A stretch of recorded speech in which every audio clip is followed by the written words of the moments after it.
I would wear a larger bra because I have bigger boobs now. I blossomed. I had my serving of herses and his's. Go off, Delta! Do you know her? Do you know what she was doing in 2003? She was giving. She was giving you a 5, 6, 7, 8 set. She was giving you what was supposed to be given. This is me in circa 2003 at Hamburger Mary's in Long Beach. And I thought I was the cat's ass. I had on this outfit that I pieced together because I am and always will be a Lil' Kim fan, stan, ran, Jan Arden. I love Lil' Kim so much. And so she had released the Jump Off, and this is what I decided that I was going to wear. What stands out to me most in this picture, more than anything, is the control top pantyhose that I had on. This is before I had already had a serving of herses. I didn't know. I only had access to this kind of hosiery.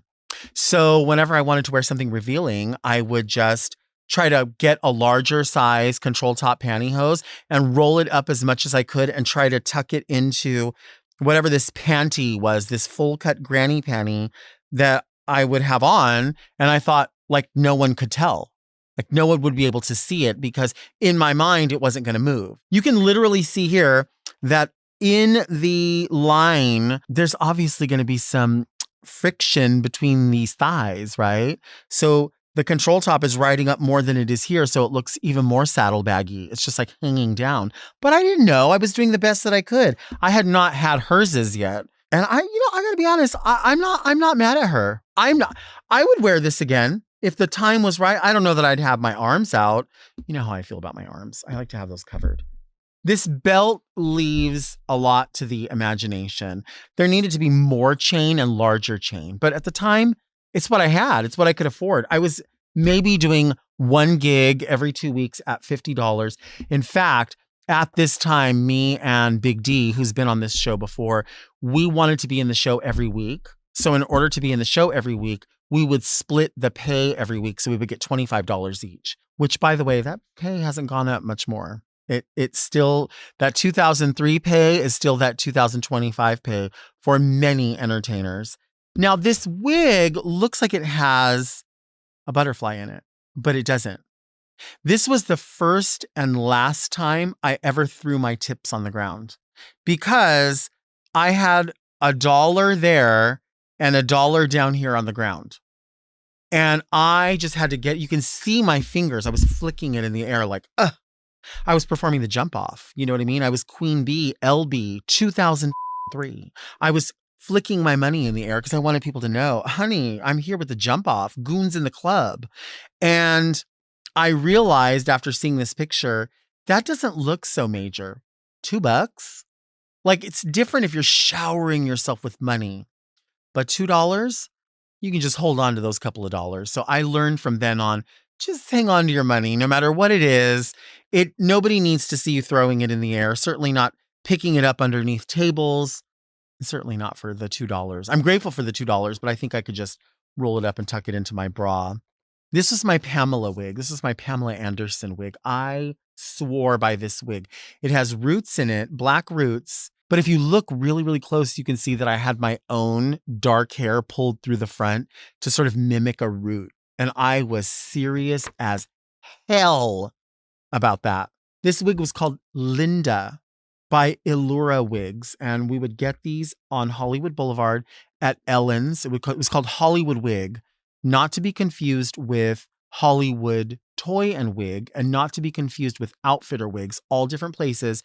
This was purchased at Hollywood Wig, and you would go in and you would just call it Ellen's because Miss Ellen worked in there. And it was right on the corner of Hollywood and Vine. There was like a store, a place, I think it was later turned into a place called Club Deep. And then next to that was the stripper arcade.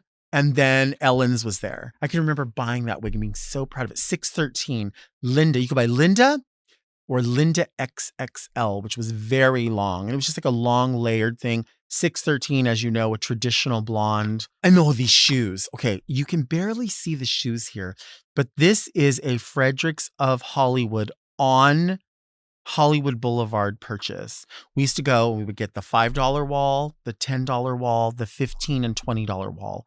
And these were probably on that $20 wall. I remember seeing these shoes full price and I thought, I want them. They're $74. I don't have the money for them. Eventually they'll make their way to the $20 or $5 wall somewhere.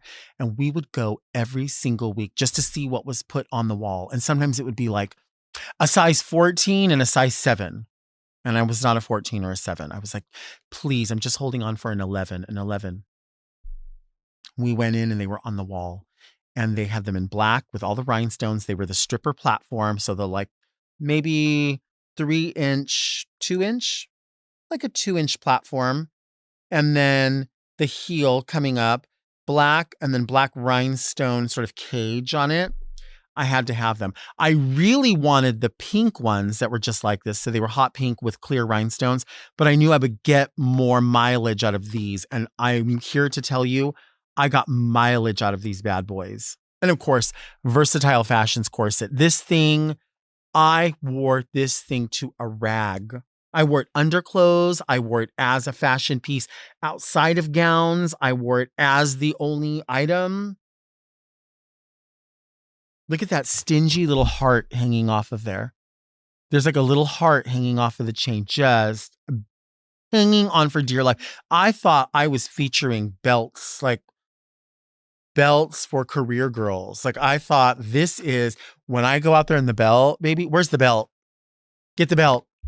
Oh, they're getting the belt tonight. Though I'm going to be giving them the belts. What they're going to want is the belt. Oh, bitch. When I wear the belt, girl, do you have the belt? So, where's my keys? Can you go to my car and get the belt? There's a belt. It's in a Rubbermaid box. It's a belt. And by the way, there was no kind of plus size anything belt like this. I mean, Torrid had just sort of been around, like just started to come around. But I wanted this kind of belt with the grommets in it. So you know what I did? Another suggestion as to why you should test things out. I bought 2 belts, 2 straight size belts. And I cut them and overlapped them. So I got like the full belt and then I got like half of the other belt. And I overlapped them with hot glue and put books on top of them so the hot glue would adhere really, really well. Now this lasted a number, but as you know, hot glue is going to respond to heat. So as your body is heating up and as you're moving and stretching, because you know, the large body is going to flatten out and squeeze back together and flatten out. That's asking a lot out of a hot glue stick. And she popped at some point, not during this number, but eventually she did. And that's when I realized that if I'm going to glue something, I have to use E6000 glue. You learn so much. You learn so much before you really have hers, you know? You have to be one of the kids and you have to try out everything and learn tricks from other people. And then once you do, you get to a point where you have already had hers. You can share it with other people. The Jump Off, 2003, Queen Bee, LB, 2003.